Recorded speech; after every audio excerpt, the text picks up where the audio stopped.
دیکھیے قرآن مجید میں اللہ تعالیٰ کا ارشاد ہے وَلَمَّا ضُرِبَ ابْنُ مَرْيَمَ مَثَلًا وَلَمَّا ضُرِبَ ابْنُ مَرْيَمَ مَثَلًا إِذَا قَوْمُكَ مِنْهُ يَصِدُّونَ. قرآن کے الفاظ ہیں، ہوا خوب اچھی طرح سمجھیں کہ میں کیا کہہ رہا ہوں. قرآن مجید میں جب یہ آیات نازل ہوئیں اِنَّكُمْ وَمَا تَعْبُدُونَ مِن دُونِ اللَّهِ حَصَبُ جَهَنَّمَ، لوگ مجھے کہتے ہیں آپ بیان میں قرآن کا حوالہ کیوں نہیں دیتے، آیت نمبر کیوں نہیں بتاتے. میں پوری آیت پڑھ کے سنا دیتا ہوں، تو اب آیت نمبر کی کیا ضرورت ہے آپ لوگوں کو.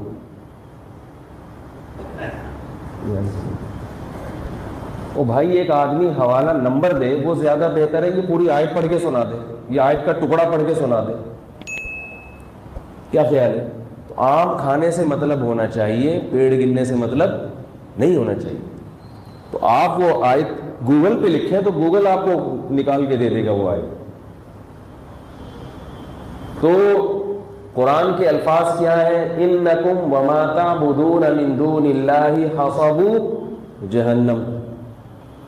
اللہ نے مشرکین سے کہا کہ تم جن معبودوں کی عبادت کرتے ہو، غیر مسلموں سے اللہ نے کہا کہ تم خود بھی، توجہ ہے نا آپ لوگوں کی، بہت اہم بات عرض کر رہا ہوں آپ کے سامنے، اس کو اچھی طرح پوائنٹ یہ اپنے پلو میں باندھ لیں. اس کے بعد آپ کو ہر جگہ گستاخی نظر نہیں آئے گی، آپ کو لوگوں کو سے اچھا گمان رکھنا انشاءاللہ سیکھ جائیں گے، چاہے وہ کسی بھی مسلک کا ہو.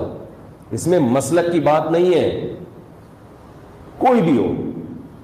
تو جب یہ اصول آپ کے ذہن میں رہے گا جو قرآن سے ثابت ہے، اور ویسے بھی کامن سینس کی بات بھی ہے، لیکن بعض لوگوں میں سینس ہوتی نہیں ہے، تو ان کو کیسے سمجھائیں. تو پھر ان کو قرآن کی جب آیت دے دی جائے نا تو پھر یہ مضبوط دلیل بن جاتی ہے، بشرطے کہ وہ قرآن کو مانتا بھی ہو. یہاں تک سمجھ میں آ گئی؟ ٹی وی میں تو نہیں آ رہا میں ہے بھائی؟ آج پنکھوں کا بہت شور ہو رہا ہے جی. اچھا چلیں خیر. تو اللہ نے قرآن میں فرمایا کہ تم بھی اور جن معبودوں کی تم عبادت کرتے ہو، جن خداؤں کی تم عبادت کرتے ہو، وہ بھی تمہارے ساتھ جہنم میں جائیں گے. وہ جہنم کا ایندھن ہے. سمجھ گئے یہاں تک؟ یہ قرآن نے دعویٰ کیا. فوراً مشرکین نے اعتراض شروع کر دیا، آپ نے تو اے نبی، آپ نے تو اے محمد صلی اللہ علیہ وسلم، آپ نے تو جتنے خدا تھے سب کو جہنمی قرار دے دیا. کیونکہ کافر بعض ایسے خداؤں کو بھی، من گھڑت خداؤں کی بھی عبادت کرتے ہیں جو آپ کی رائے کے مطابق بھی کیا ہے؟ جنتی ہیں، جہنمی نہیں ہیں. جیسے کہ عیسائی حضرت عیسیٰ ابن مریم کی عبادت کرتے ہیں.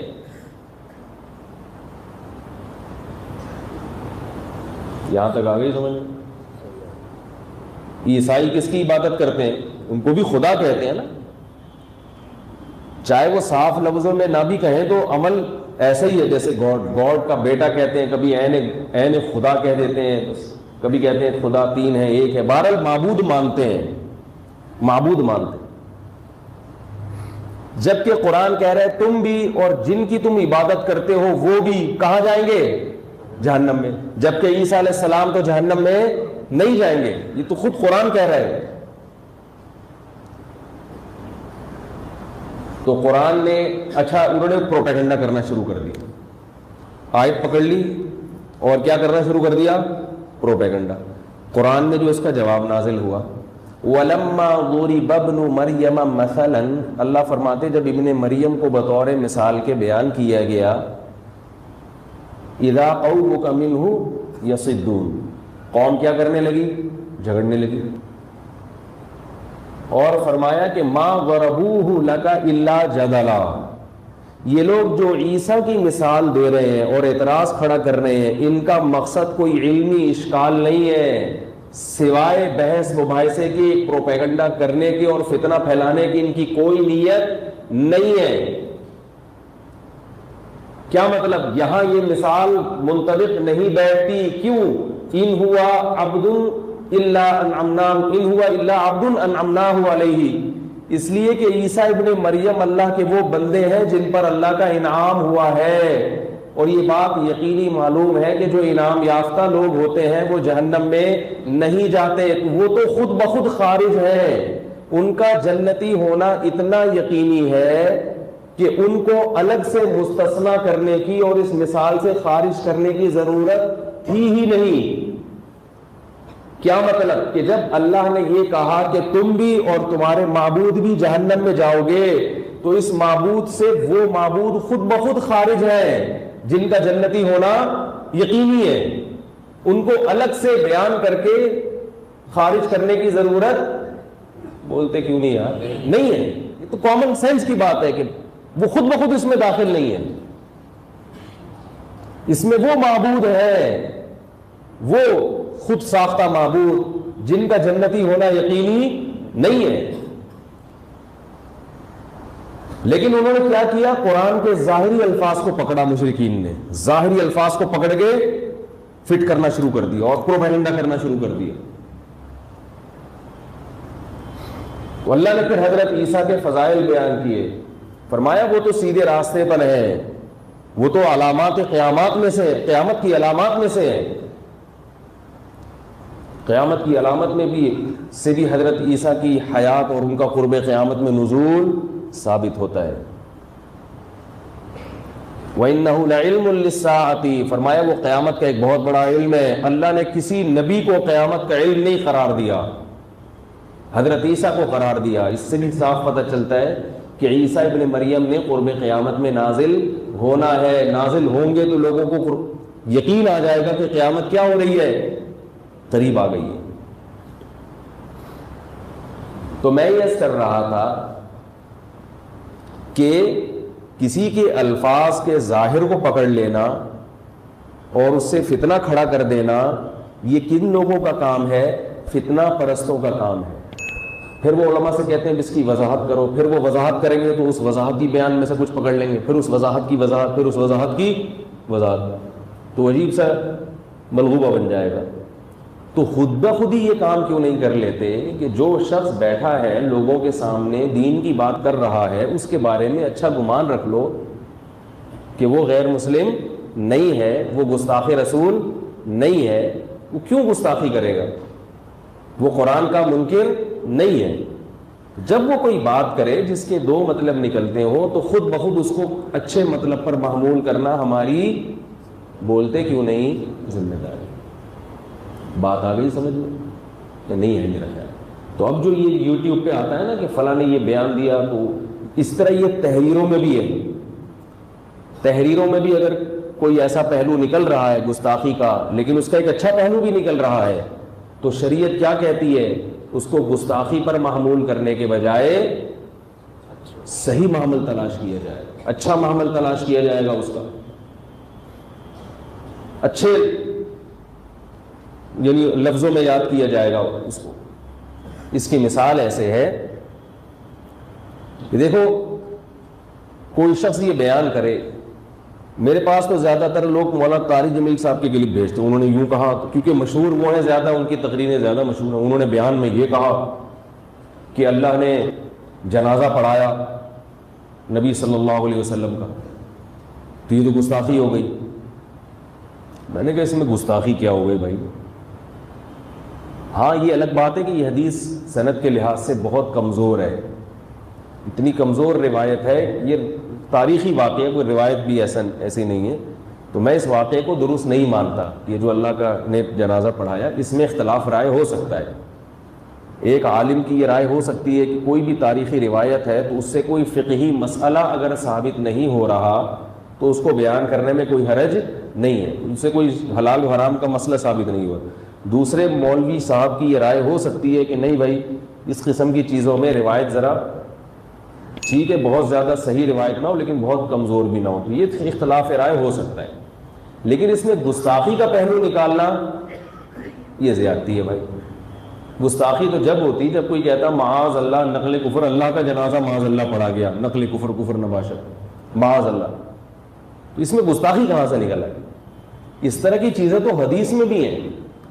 رسول اللہ صلی اللہ علیہ وسلم نے ارشاد فرمایا کہ جب کوئی بندہ کثرت سے نوافل پڑھتا ہے، نفلی عبادت کرتا ہے، صحیح حدیث ہے، تو اللہ تعالیٰ اس کے ہاتھ بن جاتے ہیں جس سے وہ پکڑتا ہے، اللہ اس کی آنکھیں بن جاتے ہیں جن سے وہ دیکھتا ہے، اللہ اس کے کان بن جاتے ہیں جن سے وہ بولتے کیوں نہیں سنتا ہے. اب اگر ہمارے زمانے میں کوئی مولوی صاحب ممبر پہ بیٹھ کے یہ مثال دے دیں کہ تم کثرت سے عبادت کرو گے تو اللہ تمہارے ہاتھ بن جائے گا، تم کثرت سے عبادت کرو گے تو اللہ تمہاری آنکھیں بن جائے گا، کم از کم 1,85,00,000 کلپ اس کے خلاف مارکیٹ میں آئیں گے کہ گستاخ یہ اللہ کو کبھی کہہ رہے ہاتھ بن جاتا ہے، کہ اللہ کو کبھی کہہ رہے آنکھیں بن جاتا ہے، اور آنکھیں بھی اس کی بن رہا ہے، اس سامنے والے کی، جس سامنے کوئی بھی ہو سکتا ہے. یہ دور چل رہا ہے، سمجھ رہے ہیں؟ یہ فتنے کا دور ہے. عمل زیرو مگر باتوں کو ایسا پکڑتے ہیں. تو یاد رکھو یہ لوگ دین کی خدمت نہیں کر رہے، لوگوں کو دین سے دور کر رہے ہیں. تبھی لبرل طبقہ دین سے اور دور ہو رہا ہے، علماء سے اور دور ہو رہا ہے کہ بھائی ان کا تو کچھ پتہ نہیں کب کون سی بات پکڑ لیں.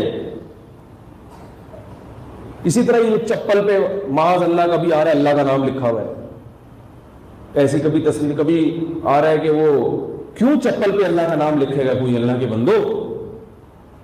ذرا سی بھی کوئی دائیں بائیں لکیریں گھوم رہی ہوتی ہے نا یوں کر کے، اس کو بنا دیتے ہیں کہ چپل پہ کیا لکھا ہوا ہے، فلاں کمپنی نے چپل پہ اللہ کو، لہٰذا فلاں کمپنی کا بائیکاٹ کرو. کمپنیوں کا بائیکاٹ تو نہیں ہوگا، اس سے لوگ بالآخر آہستہ آہستہ علماء سے دور ہونا شروع ہو جائیں گے کہ یار ان مولویوں کو کوئی پتہ نہیں یہ کب کس چیز کو پکڑ لیں.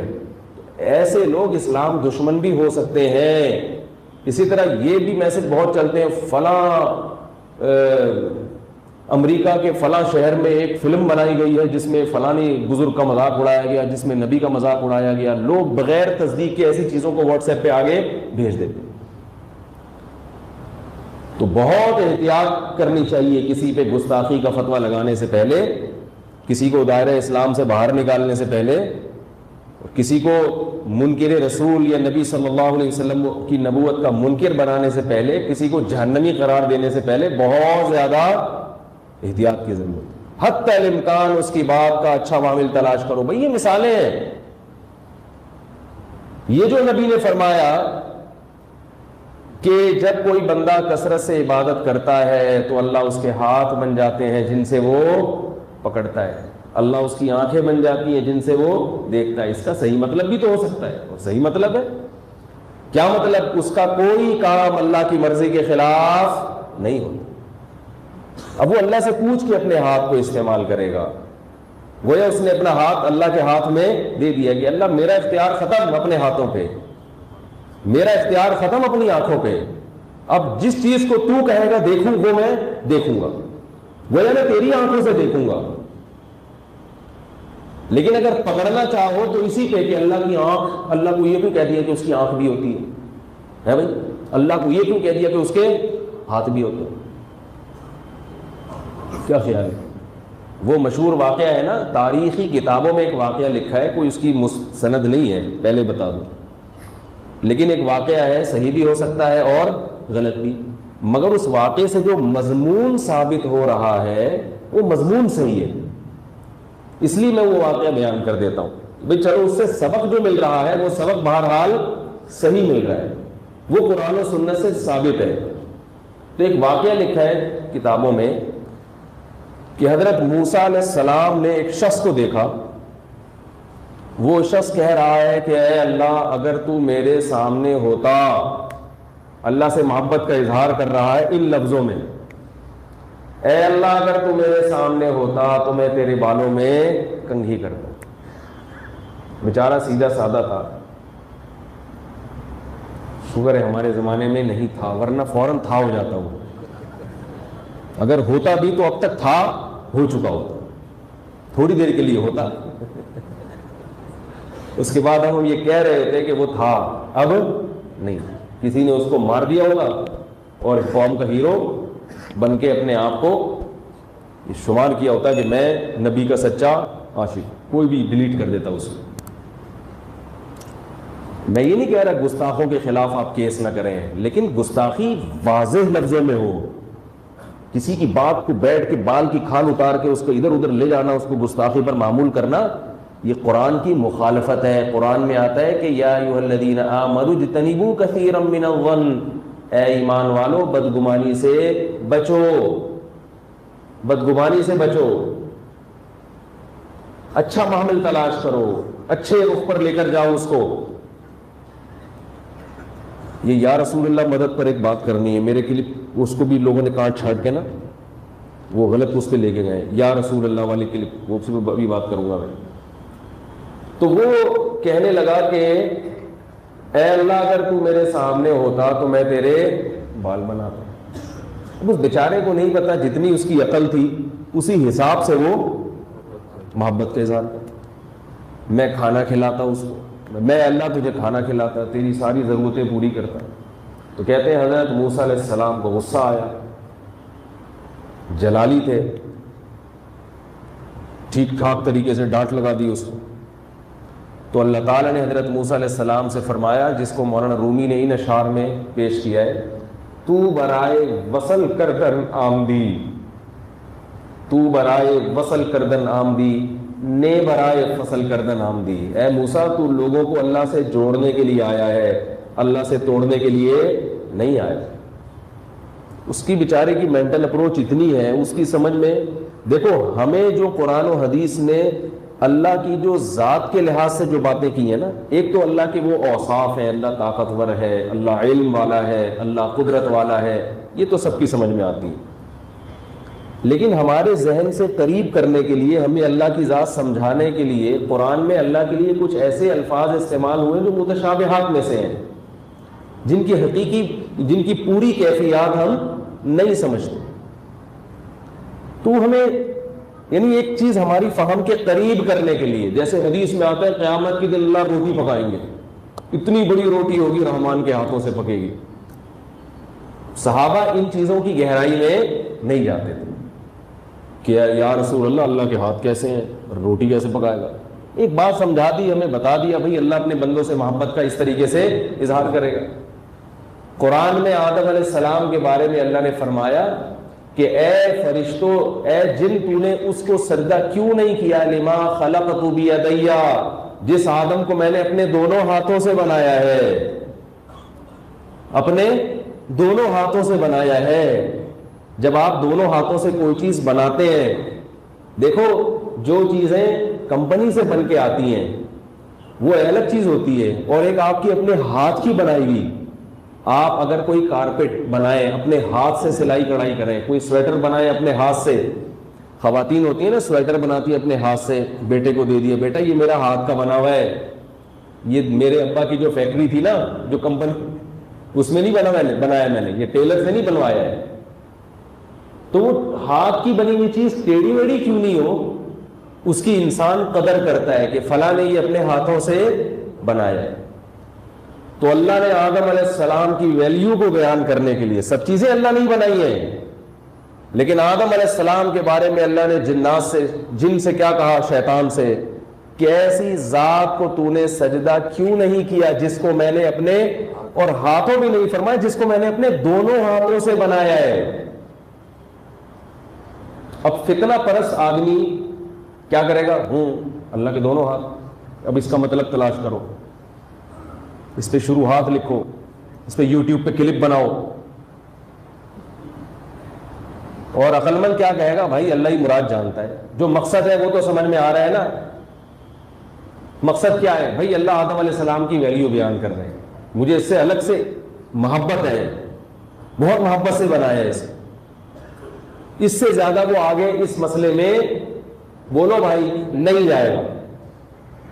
اسی طرح بادشاہ لوگ جو ہیں جب بھی حکومت کی بات ڈور سنبھالتے ہیں تو کہا جاتا ہے کہ بادشاہ نے تخت سنبھال لیا، بادشاہ نے کیا کر لیا، تخت سنبھال لیا۔ عرش کہتے ہیں عربی میں بادشاہ کے تخت کو، عرش پر مستوی ہو گیا، حکومت کی لگام اپنے ہاتھ میں لے لی ہے، اور بادشاہ کی کرسی بھی ہوتی ہے بڑی عالی شان، تو اللہ نے ہمیں سمجھانے کے لیے ہماری زبان میں ہی بات چیت کی ہے، ہمیں سمجھانے کے لیے. جیسے اللہ نے ہمیں سمجھانے کے لیے کہا کہ میں نے آدم کو اپنے دونوں ہاتھوں سے بنایا.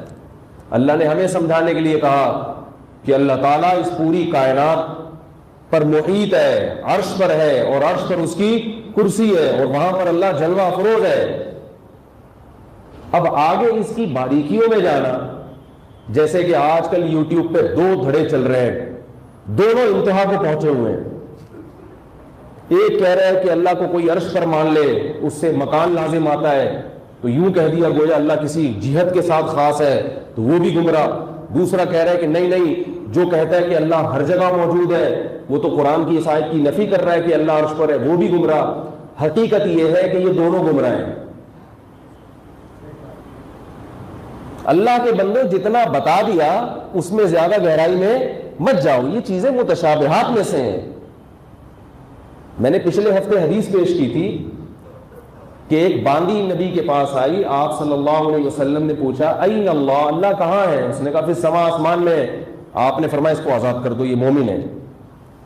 نہ اس باندی نے بتایا کہ یا رسول اللہ آسمان میں ہونے کا مطلب، میں نے بول تو دیا آسمان میں ہے، یا رسول اللہ آسمان میں ہونے کا مطلب تو یہ کہ اللہ کسی خاص رخ پر ہے. اب کیسی فضول بحثیں چل رہی ہیں. ایک صاحب نے بھیجا کہ اللہ اگر عرش پر ہے تو عرش اللہ سے، وہ ایک ٹی وی میں پروگرام آتا ہے، اس میں دیکھا کہ چند مولاناؤں کو بٹھا کے مرغوں کی طرح لڑایا ہوا ہے آپس میں، اور یہ مسئلہ جو ہے نا عرش والا، اس پہ لڑ رہے ہیں. ایک کہہ رہا ہے کہ اللہ اگر عرش پر ہے تو پھر عرش تو اللہ سے معاذ اللہ یعنی اللہ سے چھوٹا ہے. کیا خیال ہے؟ تو اللہ کی ذات تو عرش سے بڑی ہے، تو اللہ کیسے عرش پہ آ گیا؟ دوسرا جواب میں کہہ رہا ہے کہ نہیں، کہ وہ جو ہے ہر جگہ کیسے آ گیا. کس قدر خطرناک بحثیں ہیں جو اللہ کی ذات کے بارے میں میڈیا پہ لائی جا رہی ہیں، اور وہاں مولانا لوگ آپس میں کیا کر رہے ہیں؟ لڑ رہے. تو آپ صلی اللہ علیہ وسلم نے باندی سے پوچھا اللہ کا، اس نے کہا آسمان. نہ آپ نے اس کو ڈیٹیل بتائی کہ آسمان میں ہونے سے جہت لازم آ رہی ہے کہ نہیں آ رہی ہے، مکان لازم آ رہا ہے، عرش چھوٹا ہے اللہ بڑے ہیں تو کیسے آ گئے اس عرش پر، پھر کرسی گول کرسی ہے یا کیا ہے. نہ آپ نے تفصیل بتائی، نہ باندی نے تفصیل بتائی. بس مبہم، اس سے زیادہ ہمیں اس کی گہرائی میں جانے کی ضرورت، بولو بھائی، نہیں ہے.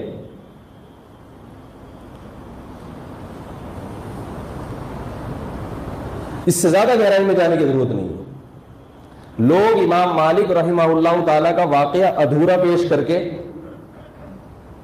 اس سے استدلال کرتے ہیں. امام مالک رحمہ اللہ تعالیٰ کی مجلس میں کسی نے سوال پوچھا کہ اللہ کے عرش پر ہونے کا مطلب کیا ہے.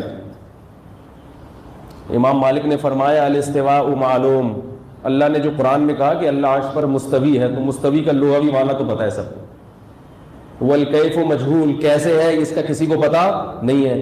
والسؤال عنہ بدع، لیکن اس قسم کے سوالات کا بدعتی ہونا بہرحال یقینی، کیونکہ صحابہ اس قسم کے سوالات نہیں پوچھتے تھے.